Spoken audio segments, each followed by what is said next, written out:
All right, so we have our eyes on the end of a mission for 4 international crew members aboard the SpaceX mission orbiting the North and South Pole. It is set to splash down off of the coast of Oceanside, California. That's just south of Laguna Beach. This marks, by the way, the first time humans have attempted this particular trip. And so you can see we're watching it as it moves along there. We have our experts standing by to break this down as we get closer to splashdown. Kind of a fun way to end your week, to watch something from space come back down to Earth, or at least the waters around Earth. Oh, look at that. Should we stay on it, Dave? I'm asking our producer right now. You can see the parachutes deployed there. That is going to slow the roll, so to speak, of the SpaceX crew on board that Fram2 mission to splash down in California. Hey, listen, sometimes the TV news gods just say, I'm going to deliver and deliver early, and it looks like they're going to. You can see the surface of the water now.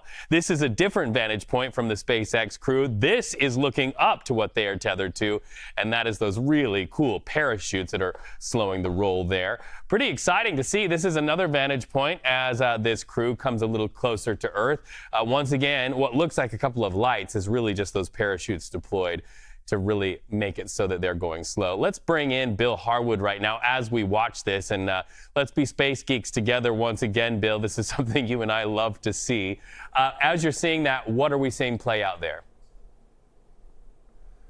Well, 2 drogue chutes deployed to stabilize the craft, and just now the main parachutes have been released. Hopefully the camera will pan up and we'll see those, but so far so good. The descent from orbit is nominal, as NASA would say, or SpaceX says. And in this shot, you can see the main parachutes inflating. So they're in great shape. They should be landing momentarily in the ocean just west of Oceanside, California.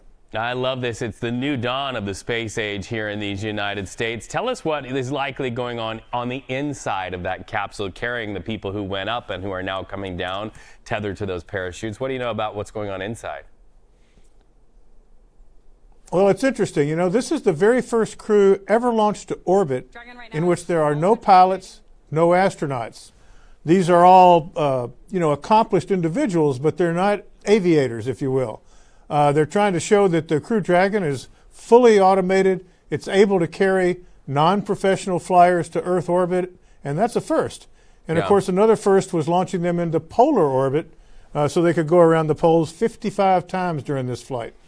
Yeah, so for our viewers, if you picture the globe in your local library or maybe on your screen looking at Google Earth, usually it orbits around the planet going side to side, but this time orbited around the poles, and now you're seeing what's going on the outside of the capsule and what's going on the inside. The sun's starting to wash over the faces, so it really was a mission that was quite unique. Yeah, it really was. Being able to see the poles from orbit was a first, and all 4 of these crew members are veteran polar explorers. They've done lots of traveling. One's a cinematographer who lives inside the Arctic Circle, and of course the man who chartered the flight, Chun Wang, who paid an undisclosed amount of money to SpaceX to carry this flight off. He's been to both poles and is an extensive world traveler, but this is certainly a big step in that direction for sure. Well, and we are awaiting splashdown right there along the California coastline, not too far from Laguna Beach. So we will stay on this until our viewers are able to see that. And you can see the horizon there. So it looks like we're getting pretty close, Bill. Are we is it a mischaracterization or an overcharacterization to say that we are in a new era of space travel in these United States? Well, I think we are, in a sense. Like I said, these are the first non-aviators or astronauts to fly in space. The idea is to show that SpaceX at least is now capable of carrying non-professionals to orbit, get more people up there. But on the other hand, these flights are extremely expensive, and they are certainly beyond the reach of most normal people. Let's listen in right now.